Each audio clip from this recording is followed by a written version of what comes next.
ओम श्री गणेशाय नमः। श्री शिव महापुराण महात्म्य प्रथम अध्याय। श्री शौनक जी बोले, हे महाज्ञानी सूत जी, संपूर्ण सिद्धांतों के ज्ञाता, हे प्रभु, मुझसे पुराणों की कथाओं के सार तत्व का विशेष रूप से वर्णन कीजिए। सदाचार, भगवत भक्ति और विवेक की वृद्धि कैसे होती है तथा साधु पुरुष किस प्रकार अपने काम, क्रोध आदि मानसिक विकारों का निवारण करते हैं। इस घोर कलयुग में जीव प्रायः असुर स्वभाव के हो गए हैं। इस जीवन समुदाय को शुद्ध देवी संपत्ति से युक्त बनाने के लिए सर्वश्रेष्ठ उपाय क्या है? आप इस समय मुझे ऐसा कोई शाश्वत साधन बताइए जो कल्याणकारी वस्तुओं में भी सबसे उत्कृष्ट एवं परम कल्याण मंगलकारी हो तथा पवित्र करने वाला उपाय में भी सर्वोत्तम पवित्र कारक उपाय हो। तात वह साधन ऐसा हो जिसके अनुष्ठान से शीघ्र ही अंतःकरण की विशेष शुद्धि हो जाए तथा उसमें निर्मल चित्त वाले पुरुष को सदा के लिए शिव जी की प्राप्ति हो जाए। सूत जी बोले, मुनि श्रेष्ठ शौनक, आप धन्य हैं। आपके हृदय में पुराण कथा सुनने के प्रति विशेष प्रेम एवं लालसा है, इसलिए मैं शुद्ध बुद्धि से विचार कर परम उत्तम शास्त्र का वर्णन करता हूँ।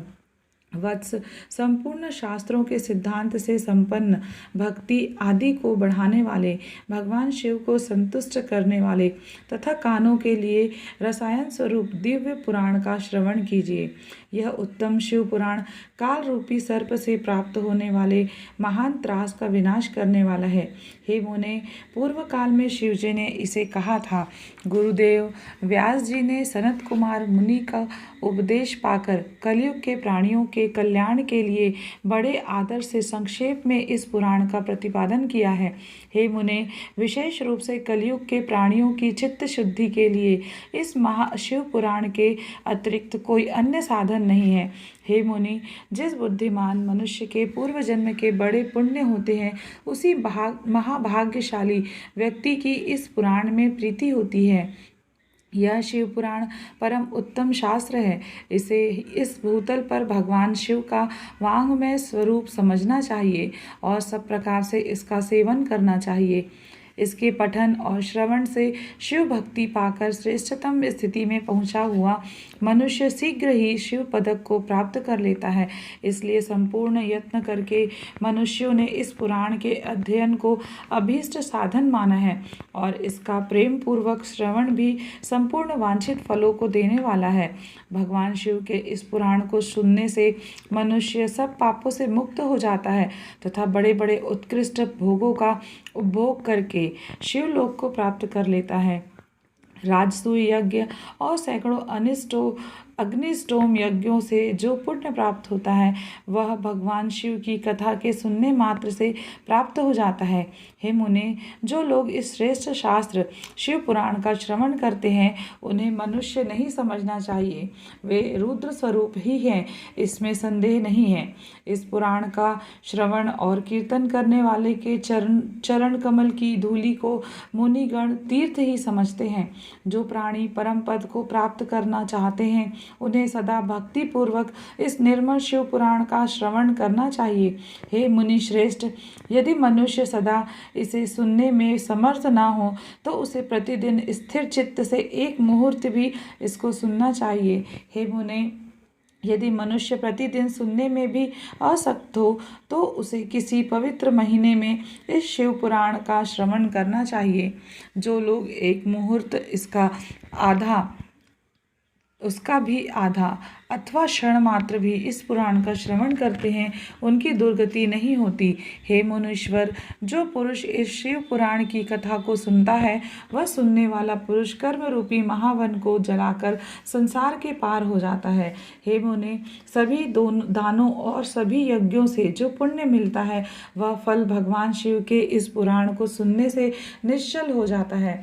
हे मुनि, विशेषकर इस कली काल में तो शिव पुराण के श्रवण के अतिरिक्त मनुष्यों के लिए मुक्तिदायक कोई अन्य श्रेष्ठ साधन नहीं है। शिव पुराण का श्रवण और भगवान शंकर के नाम का संकीर्तन दोनों ही मनुष्यों को कल्प वृक्ष के समान सम्यक फल देने वाला है, इसमें संदेह नहीं है।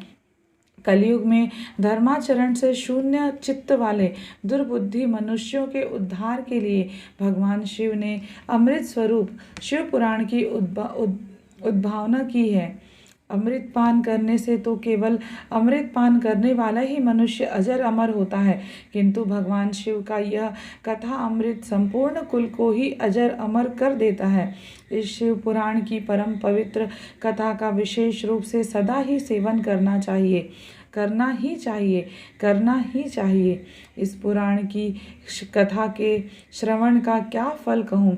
इसके श्रवण मात्र से भगवान सदाशिव उस प्राणी के हृदय में विराजमान हो जाते हैं। यह शिव पुराण नामक ग्रंथ 24,000 श्लोकों से युक्त है। इसमें 7 संहिताएं हैं। मनुष्य को चाहिए कि वह भक्ति, ज्ञान और वैराग्य से भली भांति संपन्न हो, बड़े आदर से इसका श्रवण करें। पहली विद्वेश्वर संहिता, दूसरी रुद्र संहिता, तीसरी सतरुद्र संहिता, चौथी कोटि रुद्र संहिता और 5वीं उमा संहिता कही गई है। छठी कैलाश संहिता और 7वीं वायवीय संहिता। इस प्रकार इसमें 7 संहिताएं हैं। 7 संहिताओं से युक्त यह दिव्य शिव पुराण पर ब्रह्मा परमात्मा के समान विराजमान है और सबसे उत्कृष्ट गति प्रदान करने वाला है। जो मनुष्य 7 संहिताओं वाले इस शिव पुराण को आदर पूर्वक पढ़ता है वह जीवन मुक्त कहा जाता है। हे मुनि, जब तक इस उत्तम शिव पुराण को सुनने का सुअवसर नहीं प्राप्त होता तब तक अज्ञानवश प्राणी इस संसार चक्र में भटकता रहता है। भ्रमित कर देने वाले अनेक शास्त्रों और पुराणों के श्रवण से क्या लाभ है, जबकि एक शिव पुराण ही मुक्ति प्रदान करने के लिए गर्जन कर रहा है।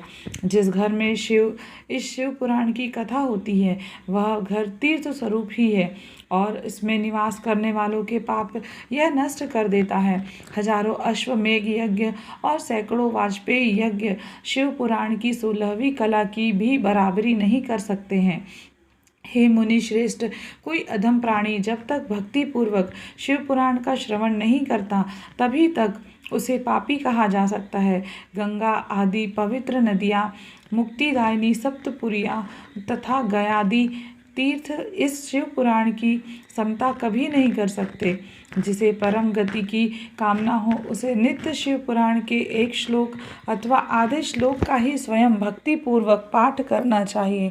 जो निरंतर अर्थानुसंधान पूर्वक इस शिव पुराण को वाँचता है अथवा नित्य प्रेम पूर्वक इसका पाठ मात्र करता है वह पुण्यात्मा है, इसमें संशय नहीं है। जो उत्तम बुद्धि वाला पुरुष अंतकाल में भक्ति पूर्वक इस पुराण को सुनता है उस पर अत्यंत प्रसन्न हुए भगवान महेश्वर इसे अपना पद प्रदान करते हैं। जो प्रतिदिन आदर पूर्वक इस शिव पुराण का पूजन करता है वह इस संसार में संपूर्ण भोगों को भोग कर अंत में भगवान शिव के पद को प्राप्त कर लेता है। जो प्रतिदिन आलस्य रहित हो रेशमी वस्त्र आदि के वेष्टन से इस शिव पुराण का सत्कार करता है वह सदा सुखी होता है। यह शिव पुराण निर्मल और शैवों को सर्वस्व है। इहलोक और परलोक में सुख चाहने वाले को आदर के साथ प्रयत्न पूर्वक इसका सेवन करना चाहिए। यह निर्मल एवं उत्तम शिव पुराण धर्म, अर्थ, काम और मोक्ष रूप चारों पुरुषार्थों को देने वाला है। अतः सदा प्रेम पूर्वक इसका श्रवण एवं विशेष रूप से पाठ करना चाहिए। वेद, इतिहास तथा अन्य शास्त्रों में यह शिव पुराण विशेष कल्याणकारी है, ऐसा मुमुक्षु जनों को समझना चाहिए।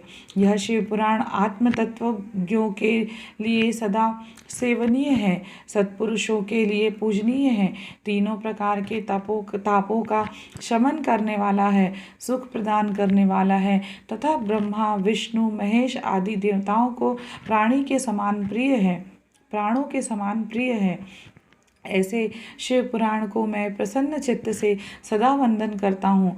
भगवान शंकर मुझ पर प्रसन्न हो और अपने चरण कमलों की भक्ति मुझे प्रदान करें। द्वितीय अध्याय। शिव पुराण के श्रवण से देवराज को शिवलोक की प्राप्ति। शौनक जी बोले, हे महाभाग सूत जी, आप धन्य हैं, परमार्थ तत्व के ज्ञाता हैं। आपने कृपा करके हम लोगों को यह बड़ी अद्भुत एवं दिव्य कथा सुनाई है। हमने यह पापनाशिनी, मन को पवित्र करने वाली और भगवान शिव को प्रसन्न करने वाली अद्भुत कथा सुनी। भूतल पर इस कथा के समान कल्याण का सर्वश्रेष्ठ साधन दूसरा कोई नहीं है। यह बात हमने आज आपकी कृपा से निश्चय पूर्वक समझ ली है। हे सूत जी, कलयुग में इस कथा के द्वारा कौन कौन से पापी शुद्ध होते हैं, उन्हें कृपा पूर्वक बताइए और इस जगत की कृतार्थ कीजिए। सूत जी बोले, हे मुने, जो मनुष्य पापी, दुराचारी, खल तथा काम क्रोध आदि में निरंतर डूबे रहने वाले हैं, वे भी इस पुराण से अवश्य शुद्ध हो जाते हैं। यह कथा वास्तव में उत्तम ज्ञान यज्ञ है, जो सदा सांसारिक भोग और मोक्ष को देने वाला है, सभी पापों को नष्ट करने वाला है और भगवान शिव को प्रसन्न करने वाला है। जो अत्यंत लालची, सत्यविहीन, अपने माता पिता से द्वेष करने वाले, पाखंडी तथा हिंसक वृत्ति के हैं, वे भी इस ज्ञान यज्ञ से शुद्ध हो जाते हैं। अपने वर्णाश्रम धर्म का पालन न करने वाले और ईर्ष्याग्रस्त लोग भी कली काल में इस ज्ञान यज्ञ के द्वारा पवित्र हो जाते हैं। जो लोग छल कपट करने वाले, क्रूर स्वभाव वाले और अत्यंत निर्दयी हैं, कलयुग में वे भी इस ज्ञान यज्ञ से शुद्ध हो जाते हैं। ब्राह्मण के धन से पलने वाले तथा निरंतर व्याभिचार परायण जो लोग हैं, वे भी इस ज्ञान यज्ञ से इस कलिकाल में भी पवित्र हो जाते हैं। जो मनुष्य सदा पाप कर्मों में लिप्त रहते हैं, शठ हैं और अत्यंत दूषित विचारों वाले हैं, वे कलयुग में भी इस ज्ञान यज्ञ से निर्मल हो जाते हैं। दुष्चरित्र, दुर्बुद्धि, उद्विग्न चित्त वाले तथा देवताओं के द्रव्य का उपभोग करने वाले पापी जन भी कली काल में भी इस ज्ञान यज्ञ से पवित्र हो जाते हैं। इस पुराण के श्रवण का पुण्य बड़े बड़े पापों को नष्ट करता है, सांसारिक भोग तथा मोक्ष प्रदान करता है और भगवान शंकर को प्रसन्न करता है। इस संबंध में मुनिगण इस प्राचीन इतिहास का उदाहरण दिया करते हैं, जिसके श्रवण मात्र से पापों का पूर्णतया नाश हो जाता है। पहले की बात है कि रात नगर में एक ब्राह्मण रहता था, जो अज्ञानी, दरिद्र, रस बेचने वाला तथा वैदिक धर्म से विमुख था। वह स्नान, संध्या आदि कर्मों से भ्रष्ट हो गया था। वह वैश्यावृत्ति में तत्पर रहता था। उसका नाम था देवराज। वह अपने ऊपर विश्वास करने वाले लोगों को ठगा करता था। उसने ब्राह्मणों, क्षत्रियों, वैश्यों, शूद्रों तथा दूसरों को भी अनेक बहानों से मारकर उनका धन हड़प लिया था। बाद में उसने अधर्म से बहुत सारा धन अर्जित कर लिया, परंतु उस पापी का थोड़ा सा भी धन कभी धर्म के काम में नहीं लगा। एक दिन वह ब्राह्मण एक तालाब पर नहाने गया। वहाँ शोभावती नाम की एक वैश्या को देखकर वह अत्यंत मोहित हो गया। वह सुंदरी थी। वह सुंदरी भी उस धनी ब्राह्मण को अपने वशीभूत हुआ जानकर प्रसन्न हुई। आपस में वार्तालाप से उनमें प्रीति उत्पन्न हो गई। उस ब्राह्मण ने उस वैश्या को पत्नी बनाना तथा उस वैश्या ने उसे पति बनाना स्वीकार कर लिया। इस प्रकार कामवश होकर वे दोनों बहुत समय तक विहार करते रहे। बैठने, सोने, खाने पीने तथा क्रीड़ा में वे दोनों निरंतर पति पत्नी की तरह व्यवहार करने लगे।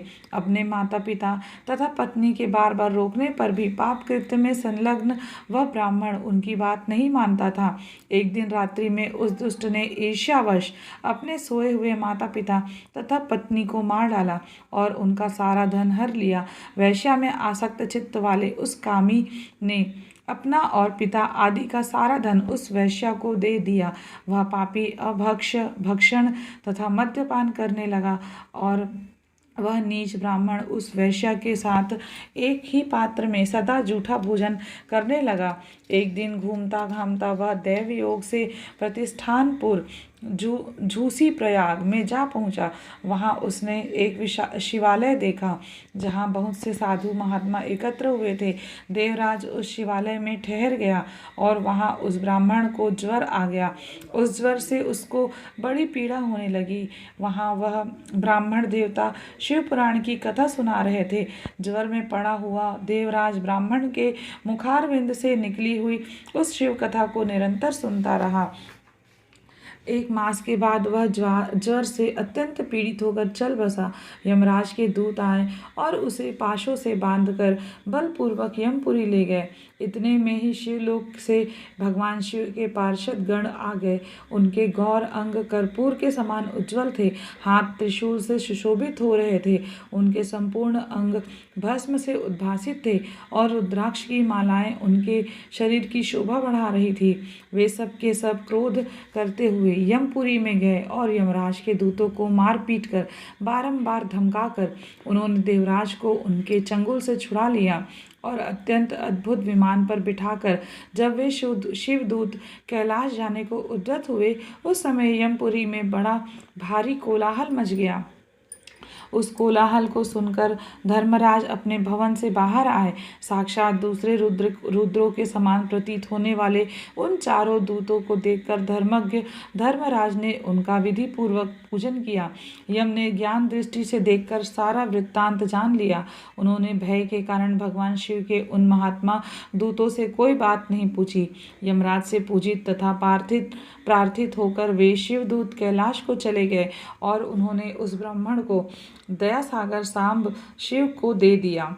शिव पुराण की यह परम पवित्र कथा धन्य है, जिसके सुनने से पापी जन भी मुक्ति के योग्य बन जाते हैं। भगवान सदाशिव के परम धाम को वेदज्ञ सभी का लोकों में सर्वश्रेष्ठ बताते हैं।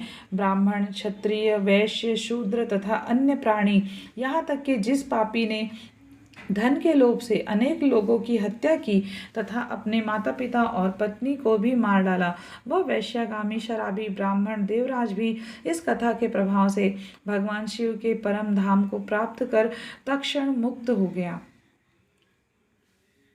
तृतीय अध्याय। चंचुला का पाप से भय एवं संसार से वैराग्य।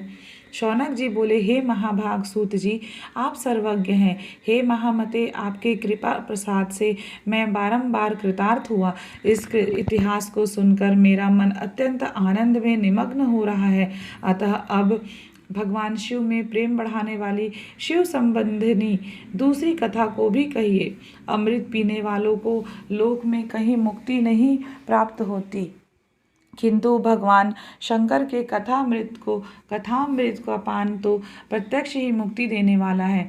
सदाशिव की जिस कथा के सुनने मात्र से मनुष्य शिवलोक प्राप्त कर लेता है, वह कथा धन्य है और कथा का श्रवण कराने वाले आप भी धन्य हैं। सूत जी बोले, हे शौनक, सुनिए, मैं आपके सामने गोपनीय कथा वस्तु का भी वर्णन करूंगा, क्योंकि आप शिव भक्तों में अग्रगण्य तथा वेदताओं में श्रेष्ठ हैं। समुद्र के निकटवर्ती प्रदेश में एक बाष्कल नामक ग्राम है, जहाँ वैदिक धर्म से विमुख महापापी द्विज निवास करते हैं। वे सब के सब बड़े दुष्ट हैं। उनका मन दूषित विषय भोगों में ही लगा रहता है। वे न देवताओं पर विश्वास करते हैं, न भाग्य पर।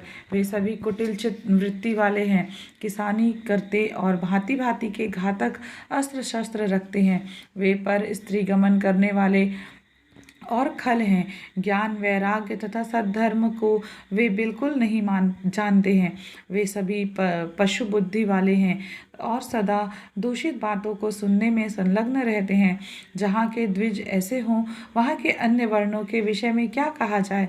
अन्य वर्णों के लोग भी उन्हीं की भांति कुत्सित हो विचार रखने वाले स्वधर्म विमुख एवं खल हैं। वे सदा कुकर्म में लगे रहते हैं और नित्य विषय भोगों में ही डूबे रहते हैं। वहाँ की सब स्त्रियां भी कुटिल स्वभाव की, स्वेच्छाचारिणी, पापासक्त, कुत्सित विचार वाली और व्याभिचारिणी हैं। वे सद्व्यवहार तथा सदाचार से सर्वथा शून्य हैं।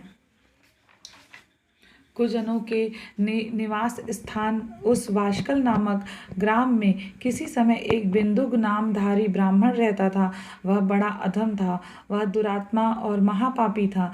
यद्यपि उसकी स्त्री बड़ी सुंदर थी तो भी वह कुमार्ग पर ही चलता था।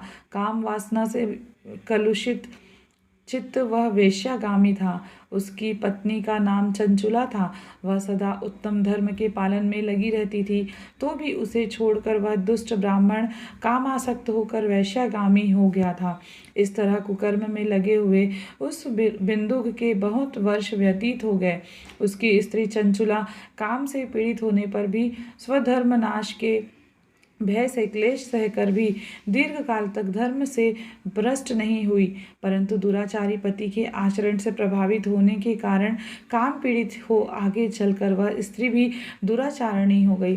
भ्रष्ट चरित्र वाली वह कुमार्गामिनी अपने पति की दृष्टि बचाकर रात्रि में चोरी छिपे अन्य पापी जार पुरुष के साथ रमण करने लगी।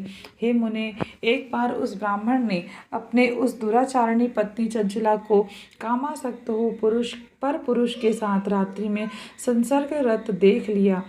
उस दृष्टि तथा उस दुष्ट तथा दुराचार में आसक्त मन वाली पत्नी को रात में पर पुरुष के साथ व्याभिचाररत देख कर वह क्रोधपूर्वक वेग से दौड़ा। उस दुष्ट बिंदु को घर में आया जानकर वह कपटी व्यभिचारी तेजी से भाग गया।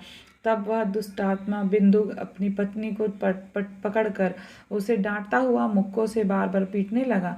वह व्याभिचारिणी दुष्टा नारी चंचुला पीटी जाने पर कुपित होकर निर्भयता पूर्वक अपने दुष्ट पति बिंदुक से कहने लगी।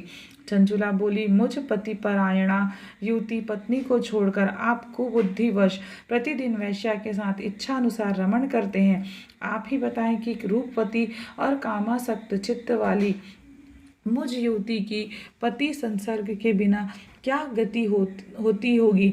मैं अत्यंत सुंदर हूँ तथा नव यौवन से उन्मुक्त हूँ। आपके संसर्ग के बिना व्यथित चित्त वाली मैं कामजन्य दुख को कैसे सह सकती हूँ।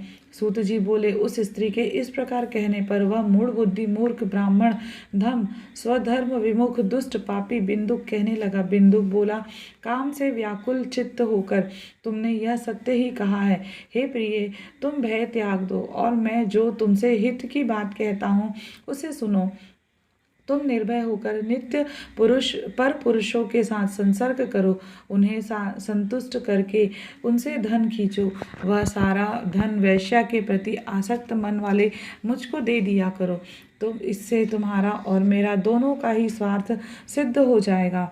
सूत जी बोले, पति का यह वचन सुनकर उसकी पत्नी चंचुला ने प्रसन्न होकर उसकी कही बात मान ली। वह दोनों दुराचारी पति पत्नी ने इस प्रकार समझौता कर लिया तथा वे दोनों निर्भय चित्त से कुकर्म में लीन हो गए। इस तरह दुराचार में डूबे हुए उन मूढ़ चित्त वाले पति पत्नी का बहुत सा समय व्यर्थ बीत गया। तदंतर शूद्र जातीय वैश्या का पति बना हुआ वह दूषित बुद्धि वाला दुष्ट ब्राह्मण बिंदुक समयानुसार मृत्यु को प्राप्त हो नरक में जा पड़ा। बहुत दिनों तक नरक के दुख भोग कर वह मूढ़ बुद्धि पापी विंध्य पर्वत पर भयंकर पिशाच हुआ। इधर उस दुराचारी पति बिंदुक के मर जाने पर वह मूढ़ हृदया चंचुला बहुत समय तक पुत्रों के साथ अपने घर में ही रही। इस प्रकार प्रेम पूर्वक कामासक्त होकर जारों के साथ विहार करती हुई उस चंचुला नामक स्त्री का कुछ यौवन समय के साथ ढलने लगा। एक दिन देवयोग से किसी पुण्य पर्व के आने पर वह स्त्री भाई बंधुओं के साथ गोकर्ण क्षेत्र में गई। तीर्थयात्रियों के संगम से उसने भी उस समय जाकर किसी तीर्थ के जल में स्नान किया। फिर वह साधारणतया मेला देखने की दृष्टि से बंधुजनों के साथ यत्र तत्र घूमने लगी। घूमती घामती किसी देव मंदिर में उसने एक दैवज्ञ ब्राह्मण के मुख से भगवान शिव की परम पवित्र एवं मंगलकारिणी उत्तम पौराणिक कथा सुनी। कथावाचक ब्राह्मण कह रहे थे कि जो स्त्रियां पर पुरुषों के साथ व्यभिचार करती हैं वे मरने के बाद जब यमलोक में जाती हैं तब यमराज के दूत उसकी योनि में तपे हुए लोहे का परिघ डालते हैं। पौराणिक ब्राह्मणों के मुख से यह वैराग्य बढ़ाने वाली कथा सुनकर चंचुला भय से व्याकुल हो वहाँ कांपने लगी। जब कथा समाप्त हुई और लोग वहाँ से बाहर चले गए, तब वह भयभीत नारी एकांत में शिव पुराण की कथा बाँचने वाले उन ब्राह्मण से कहने लगी। चंचुला ने कहा, ब्राह्मण, मैं अपने धर्म को नहीं जानती थी, इसलिए मेरे द्वारा बड़ा दुराचार हुआ है। स्वामिन, इसे सुनकर मेरे ऊपर अनुपम कृपा करके आप मेरा उद्धार कीजिए। हे प्रभु, मैंने मूढ़ बुद्धि के कारण घोर पाप किया है। मैंने कामांध होकर अपनी संपूर्ण युवावस्था व्याभिचार में बिताई है। आज वैराग्य रस से ओतप्रोत आपके इस प्रवचन को सुनकर मुझे बड़ा भय लग रहा है। मैं काँप उठी हूँ और मुझे इस संसार में वैराग्य हो गया है। मुझ मूढ़ चित्त वाली पापनी को धिक्कार है। मैं सर्वथा निंदा के योग्य हूँ। मैं कुत्सित विषयों में फंसी हुई हूँ और अपने धर्म से विमुख हो गई हूँ। थोड़े से सुख के लिए अपने हित का नाश करने वाले तथा भयंकर कष्ट देने वाले घोर पाप मैंने अनजाने में ही कर डाले। हाय, न जाने किस किस घोर कष्टदायक दुर्गति में मुझे पड़ना पड़ेगा और वहाँ कौन बुद्धिमान पुरुष कुमार्ग में मन लगाने वाली मुझ पापिनी का साथ देगा। मृत्यु काल में उन भयंकर यमदूतों को मैं कैसे देखूंगी। जब वे बलपूर्वक मेरे गले में फंदे डालकर मुझे बांधेंगे, तब मैं कैसे धीरज धारण कर सकूंगी। नरक में जब मेरे शरीर के टुकड़े टुकड़े किए जाएंगे, उस समय विशेष दुख देने वाली उस महायातना को मैं वहाँ कैसे सहूँगी। दुख और शोक से ग्रस्त होकर मैं दिन में सहज इंद्रिय व्यापार और रात्रि में नींद कैसे प्राप्त कर सकूंगी। हाय, मैं मारी गई, मैं जल गई, मेरा हृदय विदीर्ण हो गया और मैं सब प्रकार से नष्ट हो गई, क्योंकि मैं हर तरह से पाप में ही डूबी रही हूँ। हाय विधाता, मुझ पापिनी को आपने हठात ऐसी दुर्बुद्धि क्यों दे दी, जो सभी प्रकार का सुख देने वाले स्वधर्म से दूर कर देती है। हे द्विज, शूल से बिंधा हुआ व्यक्ति ऊंचे पर्वत शिखर से गिरने पर जैसा घोर कष्ट पाता है, उससे भी करोड़ गुना कष्ट मुझे है। सैकड़ों अश्वमेघ यज्ञ करके अथवा सैकड़ों वर्षों तक गंगा स्नान करने पर भी मेरे घोर पापों की शुद्धि संभव नहीं दिखती। मैं क्या करूं, कहाँ जाऊं और किसका आश्रय लूं। मुझ नरक गामिनी की इस संसार में कौन रक्षा करेगा। हे ब्राह्मण, आप ही मेरे गुरु हैं, आप ही माता और आप ही पिता हैं। आपकी शरण में आई हुई मुझ दीन अबला का उद्धार कीजिए, उद्धार कीजिए। सूत जी बोले, हे शौनक, इस प्रकार खेद और वैराग्य से युक्त हुई चंचुला उस ब्राह्मण के चरणों में गिर पड़ी। तब उन बुद्धिमान ब्राह्मण ने कृपा पूर्वक उसे उठाकर इस प्रकार कहा।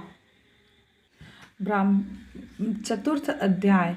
चंचुला की प्रार्थना से ब्राह्मण का उसे पूरा शिव पुराण सुनाना और समयानुसार शरीर छोड़कर शिवलोक में जा चंचुला का पार्वती जी की सखी होना।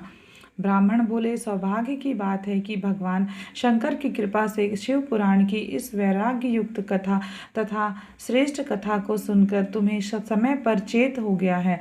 हे ब्राह्मण पत्नी, तुम डरो मत, भगवान शिव की शरण में जाओ। शिव की कृपा से सारा पाप तत्काल नष्ट हो जाता है। मैं तुमसे भगवान शिव की कीर्ति कथा से युक्त उस परम वस्तु का वर्णन करूंगा, जिससे तुम्हें सदा सुख देने वाली उत्तम गति प्राप्त होगी। शिव की उत्तम कथा सुनने से ही तुम्हारी बुद्धि इस तरह पश्चाताप से युक्त एवं शुद्ध हो गई है। साथ ही तुम्हारे मन में विषयों के प्रति वैराग्य हो गया है। पश्चाताप ही पाप करने वाले पापियों के लिए सबसे बड़ा प्रायश्चित है। सत्पुरुषों ने सबके लिए पश्चाताप को ही समस्त पापों का शोधक बताया है। पश्चाताप से ही पापों की शुद्धि होती है। जो पश्चाताप करता है वही वास्तव में पापों का प्रायश्चित करता है, क्योंकि सत्पुरुषों ने समस्त पापों की शुद्धि के लिए जैसे प्रायश्चित का उपदेश किया है, वह सब पश्चाताप से संपन्न हो जाता है। जो पुरुष विधि पूर्वक प्रायश्चित करके निर्भय हो जाता है, वह अपने कुकर्म के लिए पश्चाताप नहीं करता। उसे प्रायः उत्तम गति नहीं प्राप्त होती, परंतु जिसे अपने कुकृत्य पर हार्दिक पश्चाताप होता है, वह अवश्य उत्तम गति का भागी होता है, इसमें संशय नहीं है। इस शिव पुराण की कथा सुनने से जैसी चित्त बुद्धि होती है, वैसी दूसरे उपायों से नहीं होती। जैसे दर्पण साफ करने पर निर्मल हो जाता है, उसी प्रकार इस शिव पुराण की कथा से चित्त अत्यंत शुद्ध हो जाता है, इसमें संशय नहीं है। मनुष्यों के शुद्ध चित्त में जगदम्बा पार्वती सहित भगवान शिव विराजमान रहते हैं। इससे वह विशुद्ध आत्मा पुरुष श्री शाम्ब सदाशिव के परम पद को प्राप्त होता है। इस प्रकार यह कथा रूपी साधन सभी प्राणियों के लिए उपकारी है और इसी कारण महादेव जी ने इसको आग्रह पूर्वक प्रकट किया है।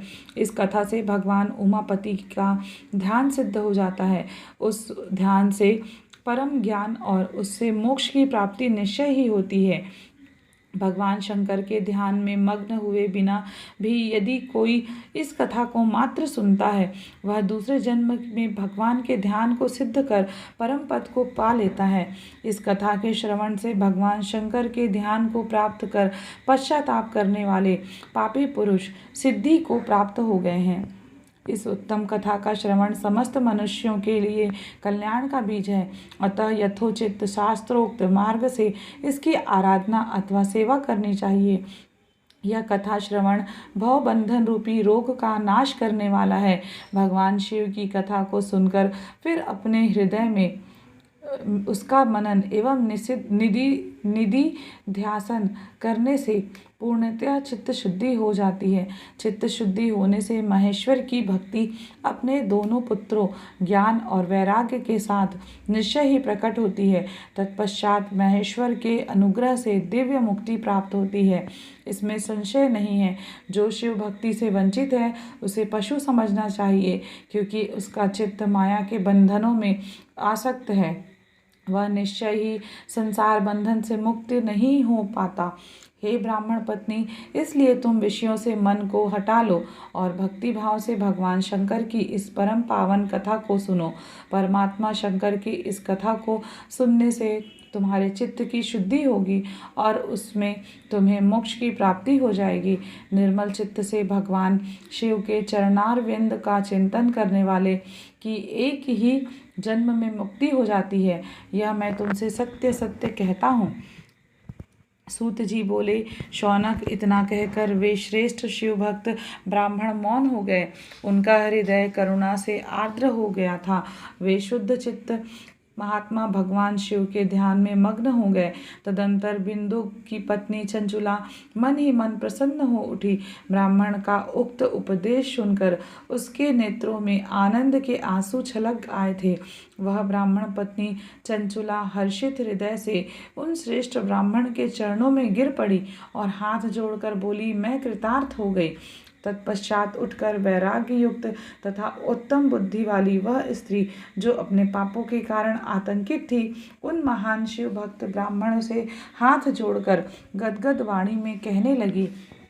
चंचुला बोली, हे ब्राह्मण, हे शिव भक्तों में श्रेष्ठ, हे स्वामिन, आप धन्य हैं, परमार्थदर्शी हैं और सदा परोपकार में लगे रहते हैं, इसलिए आप श्रेष्ठ साधु पुरुषों में प्रशंसा के योग्य हैं। हे साधु, मैं नरक के समुद्र में गिर रही हूँ, आप मेरा उद्धार कीजिए और पौराणिक अर्थ तत्व से संपन्न जिस सुंदर शिव पुराण की कथा को सुनकर मेरे मन में संपूर्ण विषयों से वैराग्य उत्पन्न हो गया, उसी इस शिव पुराण को सुनने के लिए इस समय मेरे मन में बड़ी श्रद्धा हो रही है। सूत जी बोले, ऐसा कहकर हाथ जोड़ उनका अनुग्रह पाकर चंचुला उस शिव पुराण की कथा को सुनने की इच्छा मन में लिए उन ब्राह्मण देवता की सेवा में तत्पर हो वहाँ रहने लगी। तदंतर शिव भक्तों में श्रेष्ठ और शुद्ध बुद्धि वाले उन ब्राह्मण देवता ने उसी स्थान पर उस स्त्री को शिव पुराण की उत्तम कथा सुनाई। इस प्रकार उस गोकर्ण नामक महाक्षेत्र में उन्हीं श्रेष्ठ ब्राह्मण से उसने शिव पुराण की वह परम उत्तम कथा सुनी, जो भक्ति, ज्ञान और वैराग्य को बढ़ाने वाली तथा मुक्ति देने वाली है। उस परम उत्तम कथा को सुनकर वह ब्राह्मण पत्नी अत्यंत कृतार्थ हो गई। उन सद्गुरु की कृपा से उसका चित्त शीघ्र ही शुद्ध हो गया। भगवान शिव के अनुग्रह से उसके हृदय में शिव के सगुण रूप का चिंतन होने लगा। इस प्रकार सद्गुरु का आश्रय लेकर उसने भगवान शिव में लगी रहने वाली उत्तम बुद्धि पाकर शिव के सच्चिदानंदमय स्वरूप का बारंबार चिंतन आरंभ किया। वह प्रतिदिन तीर्थ के जल में स्नान करके जटा और वल्कल धारण करने लगी तथा समूची देह में भस्म लगाकर रुद्राक्ष के आभूषण धारण करने लगी। इस भगवान शिव के नाम जप में लगी रहती थी। संयमित वाणी और अल्पाहार करते हुए गुरु के बताए मार्ग से वह शिव जी को प्रसन्न करने लगी। हे शौनक, इस प्रकार शंभु का उत्तम ध्यान करते हुए उस चंचुला का बहुत सा समय बीत गया। तत्पश्चात समय के पूर्ण होने पर भक्ति, ज्ञान और वैराग्य से युक्त हुई चंचुला ने अपने शरीर को बिना किसी कष्ट के त्याग दिया। इतने में ही त्रिपुर शत्रु भगवान शिव का भेजा हुआ एक दिव्य विमान द्रुत गति से वहां पहुंचा, जो उनके अपने गणों से संयुक्त और भांति भांति के शोभा साधनों से संपन्न था। चंचुला उस विमान पर आरूढ़ हुई और भगवान शिव के श्रेष्ठ पार्षदों ने उसे तत्काल शिवपुरी में पहुंचा दिया। उसके सारे मल धुल गए और वह दिव्य स्वरूप धारिणी दिव्यांगना हो गई थी। उसके दिव्य अवयव उसकी शोभा बढ़ाते थे। मस्तक पर अर्धचंद्र का मुकुट धारण किए वह गौरांगी देवी शोभाशाली दिव्य आभूषणों से विभूषित थी। वहां पहुंचकर उसने त्रिनेत्रधारी महादेव जी को देखा। ब्रह्मा, विष्णु आदि देवता उन सनातन शिव की सेवा कर रहे थे। गणेश, भृंगी, नंदीश, वीरभद्रेश्वर आदि गण उत्तम भक्ति के साथ उनकी उपासना कर रहे थे। उनकी अंग कांति करोड़ों सूर्यों के समान प्रकाशित हो रही थी। कंठ में नील चिन्ह शोभा पाता था। उनके 5 मुख थे और प्रत्येक मुख में 3-3 नेत्र थे। मस्तक पर अर्धचंद्राकार मुकुट शोभा देता था। उन्होंने अपने वामांग में गौरी देवी को बिठा रखा था, जो विद्युत पुंज के समान प्रकाशित थी। गौरीपति महादेव जी की कांति कपूर के समान गौर थी।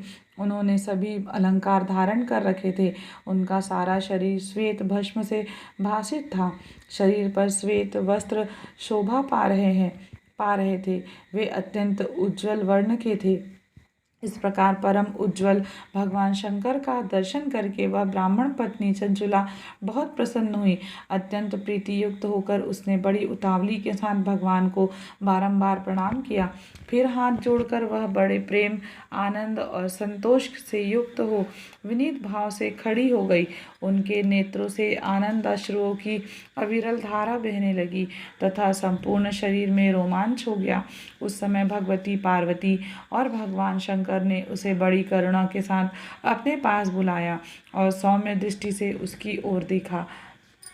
पार्वती जी ने तो दिव्य रूप धारणी बिंदु प्रिया चंचुला को प्रेम पूर्वक अपनी सखी बना लिया। वह उस परम आनंद घन ज्योति स्वरूप सनातन धाम में अविचल निवास पाकर दिव्य सौख्य से संपन्न हो अक्षय सुख का अनुभव करने लगी। पंचम अध्याय। चंचुला के प्रयत्न से पार्वती जी की आज्ञा पाकर तुम्बुरु का विंध्य पर्वत पर शिव पुराण की कथा सुनाकर बिंदुक का पिशाच योनि से उद्धार करना तथा उन दोनों दंपत्ति का शिवधाम में सुखी होना। शौनक जी बोले, हे महाभाग सूत जी, आप धन्य हैं। आपकी बुद्धि भगवान शिव में लगी हुई है। आपने कृपा पूर्वक यह शिव भक्ति को बढ़ाने वाली अद्भुत कथा हमें सुनाई।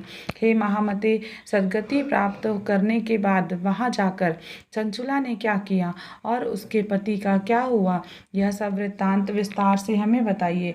सूत जी बोले, हे शौनक, एक दिन परम आनंद में निमग्न हुई चंचुला ने उमा देवी के पास जाकर प्रणाम किया और दोनों हाथ जोड़कर वह उनकी स्तुति करने लगी। चंचुला बोली, हे गिरिराज नंदिनी, हे स्कंद माता, मनुष्यों ने सदा आपकी सेवा की है। समस्त सुखों को देने वाली हे शंभु प्रिय, हे ब्रह्मा स्वरूपिणी, आप विष्णु और ब्रह्मा आदि देवताओं द्वारा सेव्य हैं। आप ही सगुणा और निर्गुणा भी हैं तथा आप ही सूक्ष्म सच्चिदानंद स्वरूपिणी आद्या शक्ति हैं। आप ही संसार की सृष्टि, पालन और संहार करने वाली हैं। तीनों गुणों का आश्रय भी आप ही है। ब्रह्मा, विष्णु और महेश्वर, इन तीनों देवताओं का आवास स्थान तथा उनकी उत्तम प्रतिष्ठा करने वाली पराशक्ति आप ही हैं। सूत जी बोले, हे शौनक, जिसे सद्गति प्राप्त हो चुकी थी वह चंचुला इस प्रकार माहेश्वर पत्नी उमा की स्तुति करके सिर झुकाए चुप हो गई। उसके नेत्रों में प्रेम के आंसू उमड़ आए थे। वह तब करुणा से भरी हुई शंकर प्रिया भक्त वत्सला पार्वती देवी चंचुला को संबोधित करके बड़े प्रेम से इस प्रकार कहने लगी। पार्वती जी बोली, हे सखी चंचुले, हे सुंदरी, मैं तुम्हारी की हुई इस स्तुति से बहुत प्रसन्न हूँ। बोलो, क्या वर मांगती हो? तुम्हारे लिए मुझे कुछ भी अदेय नहीं है। सूत जी बोले, पार्वती के इस प्रकार कहने पर चंचुला उन्हें प्रणाम करके दोनों हाथ जोड़कर नतमस्तक हो प्रेम पूर्वक पूछने लगी। चंचुला बोली, हे निष्पाप गिरिराज कुमारी, मेरे पति बिंदु इस समय कहाँ हैं? उनकी कैसी गति हुई है यह मैं नहीं जानती। कल्याणमयी दीन वत्सले, मैं अपने उन पति देव से जिस प्रकार संयुक्त हो सकूं, कृपा करके वैसा ही उपाय कीजिए। हे महेश्वरी, हे महादेवी, मेरे पति एक शूद्र जातीय वेश्या के प्रति आसक्त थे और पाप में ही डूबे रहते थे। उनकी मृत्यु मुझसे पहले ही हो गई थी। वे न जाने किस गति को प्राप्त हुए हैं। सूत जी बोले, चंचुला का यह वचन सुनकर नीति वत्सला हिमालय पुत्री देवी पार्वती ने अत्यंत प्रेम पूर्वक यह उत्तर दिया। गिरिजा बोली, हे सुते, तुम्हारा बिंदुग नाम वाला पति बड़ा पापी था। उसका अंतःकरण बड़ा ही दूषित था। वैश्या का उपभोग करने वाला वह महामूढ़ मरने के बाद नरक में पड़ा। अगणित वर्षों तक नरक में नाना प्रकार के दुख भोग कर वह पापात्मा अपने शेष पाप को भोगने के लिए विंध्य पर्वत पर पिशाच हुआ है। इस समय वह पिशाच की अवस्था में ही है और नाना प्रकार के क्लेश उठा रहा है। वह दुष्ट वही वायु पीकर रहता है और सदा सब प्रकार के कष्ट सहता है। सूत जी बोले, हे शौनक, गौरी देवी की यह बात सुनकर उत्तम व्रत का पालन करने वाली वह चंचुला उस समय पति के महान दुख से दुखी हो गई। फिर मन को स्थिर करके उस ब्राह्मण पत्नी ने व्यथित हृदय से महेश्वरी को प्रणाम करके पुनः पूछा। चंचुला बोली, हे माहेश्वरी, हे महादेवी, मुझ पर कृपा कीजिए और दूषित कर्म करने वाले मेरे उस दुष्ट पति का अब उद्धार कर दीजिए। हे देवी, कुत्सित बुद्धि वाले मेरे उस पर पापात्मा पति को किस उपाय से उत्तम गति प्राप्त हो सकती है, यह शीघ्र बताइए। आपको नमस्कार है। सूत जी बोले, उसकी यह बात सुनकर भक्त वत्सला पार्वती जी अपनी सखी चंचुला से प्रसन्न होकर ऐसा कहने लगी। पार्वती जी बोली, तुम्हारा पति यदि शिव पुराण की पुण्यमय उत्तम कथा सुने तो सारी दुर्गति को पार करके वह उत्तम गति का भागी हो सकता है। अमृत के समान मधुर अक्षरों से युक्त गौरी देवी का यह वचन आदर पूर्वक सुनकर चंचुला ने हाथ जोड़कर मस्तक झुकाकर उन्हें बारंबार प्रणाम किया और अपने पति के समस्त पापों की शुद्धि तथा उत्तम गति की प्राप्ति के लिए पार्वती देवी से यह प्रार्थना की कि मेरे पति को शिव पुराण सुनने की व्यवस्था होनी चाहिए। सूत जी बोले, उस ब्राह्मण पत्नी के बारंबार प्रार्थना करने पर शिवप्रिया गौरी देवी को बड़ी दया आई। उन भक्त वत्सला महेश्वरी गिरिराज कुमारी ने भगवान शिव की उत्तम कीर्ति का गान करने वाले गंधर्वराज तुम्बुरु को बुलाकर उनसे प्रसन्नता पूर्वक इस प्रकार कहा। गिरिजा बोली, हे मन की बातों को जानकर मेरे अभीष्ट कार्यों को सिद्ध करने वाले तथा शिव में प्रीति रखने वाले हे तुम्बुरो, मैं तुमसे एक बात कहती हूँ, तुम्हारा कल्याण हो। तुम मेरी इस सखी के साथ शीघ्र ही विंध्य पर्वत पर जाओ। वहाँ एक महाघोर और भयंकर पिशाच रहता है। उसका वृत्तांत तुम आरंभ से ही सुनो। मैं तुमसे प्रसन्नता पूर्वक सब कुछ बताती हूँ। पूर्व जन्म में वह पिशाच बिंदु नामक ब्राह्मण था। वह मेरी इस सखी चंचुला का पति था, परंतु वह दुष्ट वैश्यागामी हो गया। स्नान, संध्या आदि नित्य कर्म छोड़कर वह अपवित्र रहने लगा। क्रोध के कारण उसकी बुद्धि पर मूढ़ता छा गई थी। वह कर्तव्य की विवेक नहीं कर पाता था। अभक्ष्य भक्षण, सज्जनों से द्वेष और दूषित वस्तुओं का दान लेना, यही उसका स्वाभाविक कर्म बन गया था। वह अस्त्र शस्त्र लेकर हिंसा करता, बाएं हाथ से खाता, दीनों को सताता और क्रूरतापूर्वक पराए घरों में आग लगा देता था। वह चांडालों से प्रेम करता और प्रतिदिन वेश्या के संपर्क में रहता था। वह बड़ा दुष्ट था। उस पापी ने अपनी पत्नी का परित्याग कर दिया था और वह दुष्टों के संग में निरत रहता था। उस वेश्या के कुसंग से अपने सारे पुण्य नष्ट कर लिए और धन के लोभ से अपनी पत्नी को निर्भय करके व्यभिचारिणी बना डाला। वह मृत्यु पर्यंत दुराचार में ही फंसा रहा। फिर समय आने पर उसकी मृत्यु हो गई। वह पापियों के भोग स्थान घोर यमपुर में गया और वहाँ बहुत से नरकों को भोग कर वह दुष्टात्मा इस समय विंध्य पर्वत पर पिशाच बना हुआ है। वहीं पर वह दुष्ट पिशाच अपने पापों का फल भोग रहा है। तुम उसके आगे यत्न पूर्वक शिव पुराण की उस दिव्य कथा का प्रवचन करो, जो परम पुण्यमयी तथा समस्त पापों को नाश करने वाली है। उत्तम शिव पुराणों की कथा के श्रवण से उसका हृदय शीघ्र ही समस्त पापों से शुद्ध हो जाएगा और वह प्रेत योनि का परित्याग कर देगा। दुर्गति से मुक्ति होने पर उस बिंदुक नामक पिशाच को मेरी आज्ञा से विमान पर बिठाकर तुम भगवान शिव के समीप ले आओ। सूत जी बोले, हे शौनक, महेश्वरी उमा के इस प्रकार आदेश देने पर गंधर्वराज तुम्बरु मन ही मन बड़े प्रसन्न हुए और उन्होंने अपने भाग्य की सराहना की। तत्पश्चात उस पिशाच की सती साध्वी पत्नी चंचुला के साथ विमान पर बैठकर नारद के प्रिय मित्र तुम्बुरु वेग पूर्वक विंध्याचल पर्वत पर गए, जहाँ वह पिशाच रहता था। वहां उन्होंने उस पिशाच को देखा।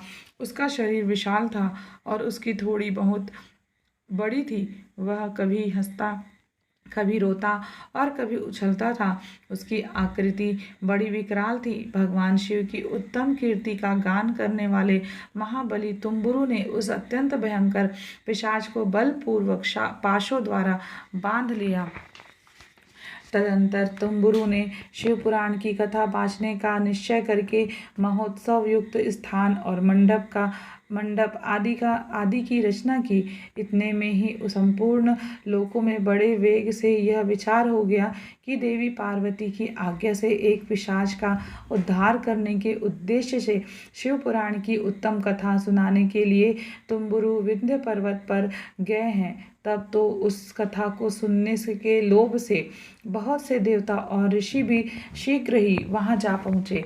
आदर पूर्वक शिव पुराण सुनने के लिए आए हुए लोगों का उस पर्वत पर बड़ा अद्भुत और कल्याणकारी समाज जुट गया।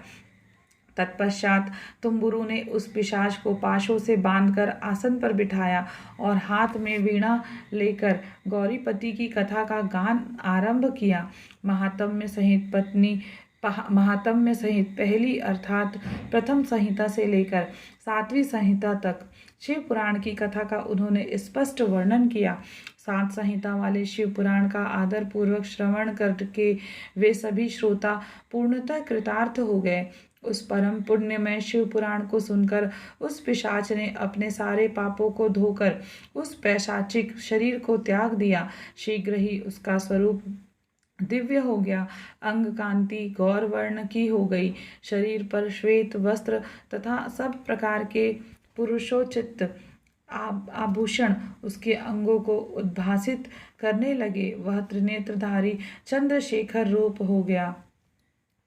इस प्रकार दिव्य देहधारी होकर श्रीमान बिंदुक अपनी भार्या चंचुला के साथ स्वयं भी पार्वती पति भगवान शिव के दिव्य चरित्र का गुणगान करने लगा।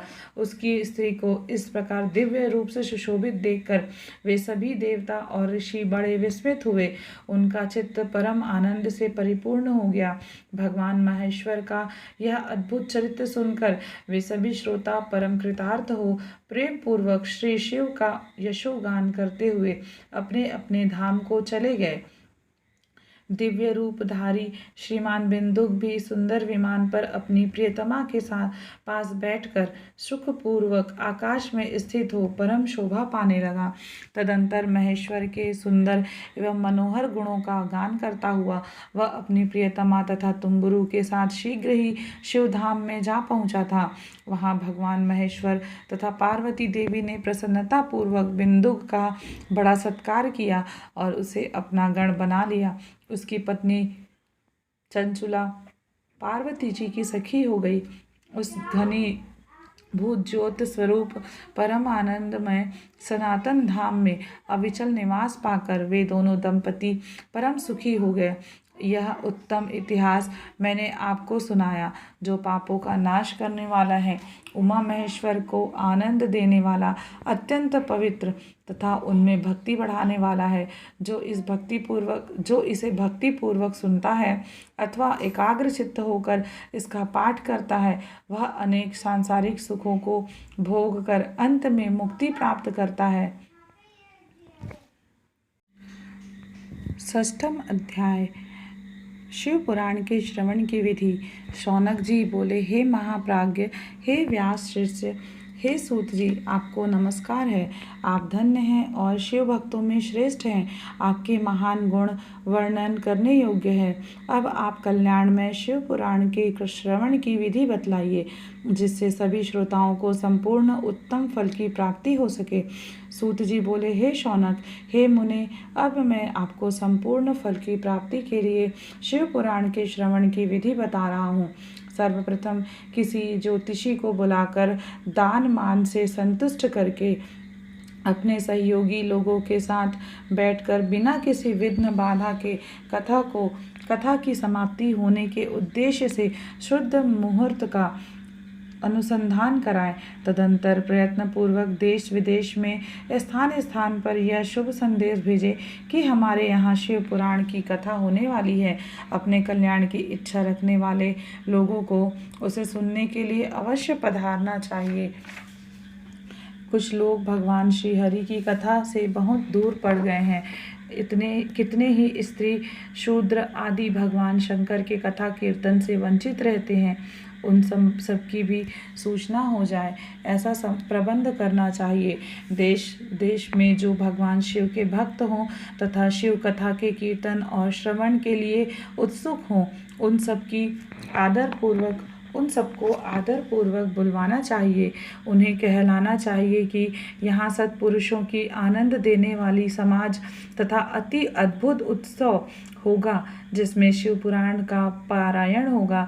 श्री शिव पुराण की रसमयी कथा का श्रवण करने हेतु आप लोग प्रेम पूर्वक शीघ्र पधारने की कृपा करें।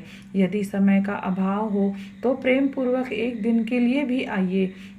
आपको निश्चय ही आना चाहिए क्योंकि इस कथा में क्षण भर के लिए बैठने का सौभाग्य भी दुर्लभ है।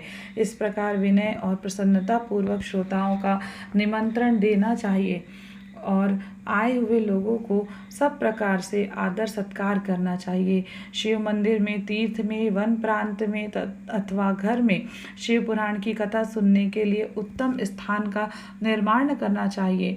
कथा भूमि को लीप कर शोधन करना चाहिए तथा धातु आदि से उस स्थान को सुशोभित करना चाहिए। महोत्सव के साथ साथ वहाँ अद्भुत तथा सुंदर व्यवस्था कर लेनी चाहिए। कथा के लिए अनुपयोगी घर के साथ सामान को हटाकर घर के किसी एकांत कोने में सुरक्षित रख देना चाहिए। केले के खंभों से सुशोभित एक ऊंचा कथा मंडप तैयार कराएं। उसे सब ओर से फल पुष्प आदि से तथा सुंदर चंदवों से अलंकृत करें और चारों ओर ध्वजा पताका लगाकर तरह तरह के सामानों से सजाकर सुंदर शोभायमान संपन्न बना दें। भगवान शिव के प्रति सब प्रकार से उत्तम भक्ति करनी चाहिए, क्योंकि वही सब तरह से आनंद का विधान करने वाली है। परमात्मा भगवान शंकर के लिए दिव्य आसन का निर्माण करना चाहिए तथा कथावाचक के लिए भी एक ऐसा दिव्य आसन बनाना चाहिए जो उनके लिए सुखद हो सके। हे मुने, नियम पूर्वक कथा सुनने वाले श्रोताओं के लिए भी यथा योग्य सुंदर स्थानों की व्यवस्था करनी चाहिए। अन्य लोगों के लिए भी सामान्य रूप से स्थान बनाने चाहिए। हे शौनक जी, विवाह उत्सव में जैसी उल्लासपूर्ण मन स्थिति होती है, वैसे ही इस कथोत्सव में रखनी चाहिए। सब प्रकार की दूसरी लौकिक चिंताओं को भूल जाना चाहिए। वक्ता उत्तर दिशा की ओर मुख करे तथा श्रोतागण पूर्व दिशा की ओर मुख करके पालथी मार लगाकर बैठे। इस विषय में भी कोई विरोध नहीं है कि पूज्य पूजक के बीच पूर्व दिशा रहे अथवा वक्ता के सम्मुख श्रोताओं का मुख रहे, ऐसा कहा गया है। पौराणिक वक्ता व्यासासन पर जब तक विराजमान रहे तब तक प्रसंग समाप्ति के पूर्व किसी को नमस्कार नहीं करना चाहिए। पुराण का विद्वान वक्ता चाहे बालक, युवा, वृद्ध, दरिद्र अथवा दुर्बल जैसा भी हो, पुण्य चाहने वालों के लिए सदा वंदनीय तथा पूजनीय होता है। जिसके मुख से निकली हुई वाणी देहधारियों के लिए कामधेनु के समान अभीष्ट फल देने वाली होती है, उस पुराण वेत्ता वक्ता के प्रति तुच्छ बुद्धि कभी नहीं करनी चाहिए। संसार में जन्म तथा गुणों के कारण बहुत से गुरु होते हैं, परंतु उन सब में पुराणों का ज्ञाता विद्वान ही परम गुरु माना गया है। करोड़ों योनियों में जन्म लेकर दुख भोगते हुए प्राणियों को जो मुक्ति प्रदान करता है, उस पुराण वक्ता से बड़ा दूसरा कौन गुरु हो सकता है। पुराण वेत्ता पवित्र, दक्ष, शांत, ईर्ष्या पर विजय पाने वाला, साधु और दयालु होना चाहिए। ऐसा प्रवचन कुशल विद्वान इस पुण्यमयी कथा को कहे। सूर्योदय से आरंभ करके 3.5 प्रहर तक उत्तम बुद्धि वाले विद्वान पुरुष को शिव पुराण की कथा सम्यक रीति से वाचनी चाहिए। जो धूर्त, दुराचारी तथा दूसरे से विवाद करने वाले और प्रपंची लोग हैं, उन कुटिल वृत्ति वाले लोगों के सामने यह कथा नहीं कहनी चाहिए। दुष्टों से भरे तथा डाकुओं से घिरे प्रदेश में और धूर्त व्यक्ति के घर में इस पवित्र कथा को नहीं कहना चाहिए। मध्याह्न काल में 2 घड़ी तक कथा बंद रखनी चाहिए, जिससे कथा कीर्तन से अवकाश पाकर लोग शौच आदि से निवृत्त हो सके। कथा प्रारंभ के दिन से 1 दिन पहले व्रत ग्रहण करने के लिए वक्ता को और शौर करा लेना चाहिए। जिन दिनों कथा हो रही हो, उन दिनों प्रयत्न पूर्वक प्रातः काल का सारा नित्य कर्म संक्षेप से ही कर लेना चाहिए। वक्ता के पास उसकी सहायता के लिए एक दूसरा वैसा ही विद्वान स्थापित करना चाहिए, जो सब प्रकार के संशयों को निवृत्त करने में समर्थ और लोगों की समझाने में कुशल हो। कथा में आने वाले विघ्नों की निवृत्ति के लिए गणेश जी का पूजन करें। कथा के स्वामी भगवान शिव की तथा विशेषतः शिव पुराण ग्रंथ की भक्ति भावना से पूजा करें। तत्पश्चात उत्तम बुद्धि वाला श्रोता विधि पूर्वक तन मन से शुद्ध एवं प्रसन्न चित्त हो आदर पूर्वक शिव पुराण की कथा सुने। जो वक्ता और श्रोता अनेक प्रकार के कर्मों में भटक रहे हों, काम आदि 6 विकारों से युक्त हो, स्त्री में आसक्ति रखते हों और पाखंड पूर्ण बातें करते हों, वे पुण्य के भागी नहीं होते। जो लौकिक चिंता तथा धन, गृह एवं पुत्र आदि की चिंता को छोड़कर कथा में मन लगाए रहता है, उस शुद्ध बुद्धि पुरुष का उत्तम फल की प्राप्ति होती है। श्रद्धा और भक्ति से युक्त दूसरे कर्मों में मन नहीं लगाने वाले, मौन धारण करने वाले, पवित्र एवं उद्वेग शून्य श्रोता ही पुण्य के भागी होते हैं। जो नराधम भक्ति रहित होकर इस पुण्यमयी कथा को सुनते हैं, उन्हें श्रवण का कोई फल नहीं होता और वे जन्म जन्मांतर में क्लेश भोगते ही रहते हैं।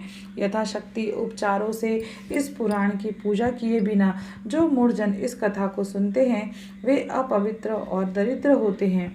कथा कहे जाते समय बीच में ही जो लोग उठकर अन्यत्र चले जाते हैं, जन्मांतर में उनकी स्त्री आदि संपत्तियां नष्ट हो जाती हैं। जो पुरुष सिर पर पगड़ी आदि धारण करके इस कथा का श्रवण करते हैं, उनके पापी और कुल कलंकी पुत्र उत्पन्न होते हैं। जो पुरुष पान चबाते हुए इस कथा को सुनते हैं, उन्हें नरक में यमदूत उनकी ही विष्ठा खिलाते हैं। जो लोग ऊंचे आसन पर बैठकर इस कथा का श्रवण करते हैं, वे समस्त नरकों को भोग कर काक योनि में जन्म लेते हैं।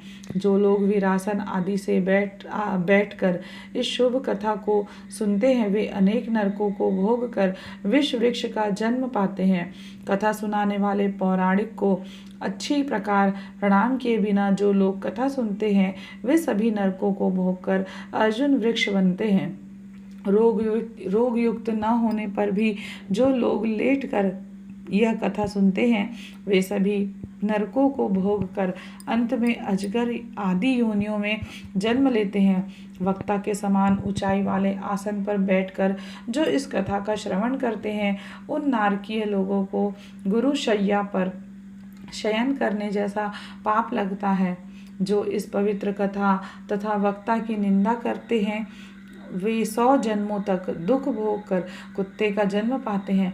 कथा होते समय बीच में जो गंदी बातें बोलते हैं, वे घोर नरक भोगने के बाद गधे का जन्म पाते हैं।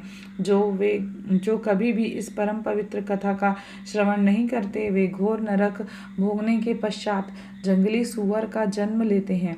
जो दुष्ट कथा के बीच में विघ्न डालते हैं, वे करोड़ों वर्षों तक नरक यातनाओं को भोग कर गांव के सुअर का जन्म पाते हैं। इसका विचार करके शुद्ध और प्रेम पूर्वक चित्त से बुद्धिमान श्रोता को वक्ता के प्रति भक्ति भाव रखकर कथा श्रवण का प्रयत्न करना चाहिए। सबसे पहले कथा के विघ्नों का नाश करने हेतु गणेश जी की पूजा करनी चाहिए। अपने नित्य कर्म को संक्षेप में संपन्न करके प्रायश्चित करना चाहिए। नवग्रह और सर्वतोभद्र देवताओं का पूजन करके शिव पूजा की बताई गई विधि से शिव पुराण की पुस्तक का अर्चन करना चाहिए। पूजन के अंत में विनम्र होकर बड़ी भक्ति के साथ दोनों हाथ जोड़कर साक्षात शिव स्वरूपिणी पुस्तक की इस प्रकार स्तुति करनी चाहिए। श्री शिव पुराण के रूप में आप प्रत्यक्ष सदाशिव हैं। हमने कथा सुनने के लिए आपको अंगीकार किया है। आप हम पर प्रसन्न हो। मेरा जो मनोवांछित हो उसे आप कृपा पूर्वक संपन्न करें।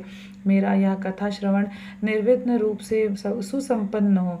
कर्म रूपी ग्राह से ग्रस्त शरीर वाले मुझ दीन का आप संसार सागर से उद्धार कीजिए। हे शंकर, मैं आपका दास हूँ। इस प्रकार साक्षात शिव स्वरूप इस शिव पुराण की दीनता पूर्वक स्तुति करके वक्ता की पूजा आरंभ करनी चाहिए। शिव पूजा की बताई गई विधि से पुष्प, वस्त्र, अलंकार, धूप, दीप आदि से वक्ता की पूजा करें। तदंतर शुद्ध चित्त से उनके सामने नियम ग्रहण करें और कथा समाप्ति पर्यंत यथाशक्ति उसका प्रयत्न पूर्वक पालन करें। तत्पश्चात कथावाचक व्यास की प्रार्थना करें। हे व्यास जी के समान ज्ञानी श्रेष्ठ शिव शास्त्र के मर्मज्ञ ब्राह्मण देवता, आप इस कथा के प्रकाश से मेरे अज्ञान आनंदकार को दूर करें। भक्ति पूर्वक 5 अथवा 1 ब्राह्मण का वरण करें और उनके द्वारा शिव पंचाक्षर मंत्र नमः शिवाय का जाप कराएं। हे मुनि, इस प्रकार मैंने भक्त श्रोताओं द्वारा भक्ति पूर्वक कथा श्रवण की उत्तम विधि आपको बता दी। अब आप और क्या सुनना चाहते हैं?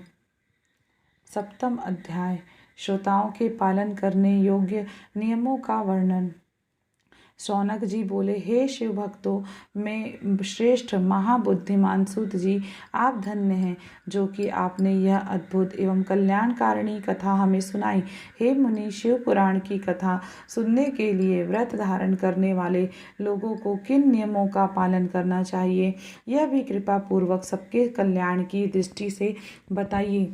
सूत जी बोले, हे शौनक, अब शिव पुराण सुनने का व्रत लेने वाले पुरुषों के लिए जो नियम है उन्हें भक्ति पूर्वक सुनिए।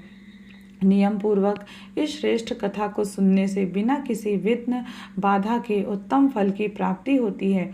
दीक्षा से रहित लोगों को कथा श्रवण में अधिकार नहीं है, अतः मुने कथा सुनने की इच्छा वाले सब लोगों को पहले वक्ता से दीक्षा ग्रहण करनी चाहिए। कथाव्रती को ब्रह्मचर्य से रहना, भूमि पर सोना, पत्तल में खाना और प्रतिदिन कथा समाप्त होने पर ही अन्न ग्रहण करना चाहिए। जिसमें शक्ति हो वह पुराण की समाप्ति तक के उपवास करके शुद्धता पूर्वक भक्ति भाव से उत्तम शिव पुराण को सुने। घृत अथवा दुग्ध पीकर सुखपूर्वक कथा श्रवण करे अथवा फलाहार करके अथवा एक ही समय भोजन करके इसे सुनना चाहिए। इस कथा का व्रत लेने वाले पुरुष को प्रतिदिन एक ही बार हविष्यान्न भोजन करना चाहिए। जिस प्रकार से कथा श्रवण का नियम सुखपूर्वक पालित हो सके वैसे ही करना चाहिए। कथा श्रवण में विघ्न उत्पन्न करने वाले उपवास की तुलना में तो मैं कथा श्रवण में शक्ति प्रदान करने वाले भोजन को ही अच्छा समझता हूँ। गरिष्ठ अन्न, दाल, जला अन्न, सेम, मसूर, भाव दूषित तथा बासी अन्न को खाकर कथाव्रती पुरुष कभी कथा को न सुने। कथाव्रती को बैगन, तरबूज, चिंचिड़ा, मूली, कोहड़ा, प्याज, नारियल का मूल तथा अन्य कंद मूल का त्याग करना चाहिए। जिसने कथा का व्रत ले रखा हो वह पुरुष प्याज, लहसुन, हींग, गाजर, मादक वस्तु तथा अमिष कही जाने वाली वस्तुओं को त्याग दे। कथा का व्रत लेने वाला जो पुरुष हो उसे काम, क्रोध आदि 6 विकारों, ब्राह्मणों की निंदा तथा पतिव्रता और साधु संतों की निंदा का त्याग कर देना चाहिए। कथा श्रवण का व्रत धारण करने वाला व्यक्ति रजस वाला स्त्री को न देखे, पतित मनुष्यों को कथा की बात न सुनाए, ब्राह्मणों से द्वेष रखने वालों और वेद बहिष्कृत मनुष्यों के साथ संभाषण न करे। कथाव्रती पुरुष प्रतिदिन सत्य, शौच, दया, मौन, सरलता, विनय तथा मन की उदारता इन सद्गुणों को सदा अपनाए रहे। श्रोता निष्काम हो या सकाम यह नियम पूर्वक कथा सुने। सकाम पुरुष अपनी अभीष्ट कामनाओं को प्राप्त करता है और निष्काम पुरुष मोक्ष को पा लेता है। दरिद्र, क्षय का रोगी, पापी, भाग्यहीन तथा संतान रहित पुरुष भी इस उत्तम कथा को सुने। काकवंध्या आदि जो 7 प्रकार की दुष्टा स्त्रियां हैं तथा जिस स्त्री का गर्भ गिर जाता हो उन सभी को शिव पुराण की उत्तम कथा सुननी चाहिए। हे मुनि, स्त्री हो या पुरुष सबको यत्न पूर्वक विधि विधान से शिव पुराण की उत्तम कथा सुननी चाहिए। इस शिव पुराण के कथा पारायण के दिनों की अत्यंत उत्तम और करोड़ों यज्ञों के समान पवित्र मानना चाहिए। इन श्रेष्ठ दिनों में विधि पूर्वक जो थोड़ी सी भी वस्तु दान की जाती है उसका अक्षय फल मिलता है। इस प्रकार व्रत धारण करके इस परम श्रेष्ठ कथा का श्रवण करके आनंद पूर्वक श्रीमान पुरुषों को उसका उद्यापन करना चाहिए। इसके उद्यापन की विधि शिव चतुर्दशी के उद्यापन के समान है। अतः यहाँ बताए गए फल की आकांक्षा वाले धनाढ़ लोगों को उसी प्रकार से उद्यापन करना चाहिए।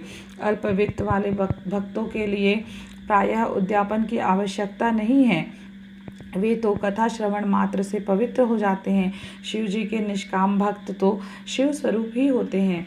हे महर्षि, इस प्रकार शिव पुराण की कथा के पाठ और श्रवण संबंधी यज्ञोत्सव की समाप्ति होने पर श्रोताओं को भक्ति एवं प्रयत्न पूर्वक भगवान शिव की पूजा की भांति पुराण पुस्तक की भी पूजा करनी चाहिए। तदंतर विधि पूर्वक वक्ता का भी पूजन करना चाहिए। पुस्तक को आच्छादित करने के लिए नवीन एवं सुंदर बस्ता बनाएं और उसे बांधने के लिए दृढ़ एवं दिव्य सूत्र लगाएं। फिर उसका विधि पूर्वक पूजन करें। पुराण के लिए जो लोग नया वस्त्र और सूत्र देते हैं वे जन्म जन्मांतर में भोग और ज्ञान से संपन्न होते हैं। कथावाचक को अनेक प्रकार के बहुमूल्य पदार्थ देने चाहिए और उत्तम वस्त्र, आभूषण और सुंदर पात्र आदि विशेष रूप से देने चाहिए। पुराण के आसन रूप में जो लोग कंबल, मृग चर्म, वस्त्र, चौकी, तख्ता आदि प्रदान करते हैं वे स्वर्ग प्राप्त करके यथेच्छ सुखों का उपभोग पुनः कल्प पर्यंत ब्रह्मालोक में रहकर अंत में शिवलोक प्राप्त करते हैं। मुनि श्रेष्ठ, इस प्रकार महान उत्सव के साथ पुस्तक और वक्ता की विधिवत पूजा करके वक्ता की सहायता के लिए स्थापित किए गए पंडित का भी उसी के अनुसार उससे कुछ भी कम धन आदि के द्वारा सत्कार करें। वहां आए हुए ब्राह्मणों को अन्न, धन आदि का दान करें। साथ ही गीत, वाद्य और नृत्य आदि के द्वारा महान उत्सव करें। हे मुने, यदि श्रोता विरक्त हो तो उसके लिए कथा समाप्ति के दिन विशेष रूप से उस गीता का पाठ करना चाहिए जिसे श्री रामचंद्र जी के प्रति भगवान शिव ने कहा था। यदि श्रोता गृहस्थ हो तो उस बुद्धिमान को उस श्रवण कर्म की शांति के लिए शुद्ध हविष्य के द्वारा होम करना चाहिए। हे मुने, रुद्र संहिता के प्रत्येक श्लोक द्वारा होम करे अथवा गायत्री मंत्र से होम करना चाहिए, क्योंकि वास्तव में यह पुराण गायत्रीमय ही है। अथवा शिव पंचाक्षर मूल मंत्र से हवन करना उचित है। होम करने की शक्ति ना हो तो विद्वान पुरुष यथाशक्ति हवनीय हविष्य का ब्राह्मण को दान करे।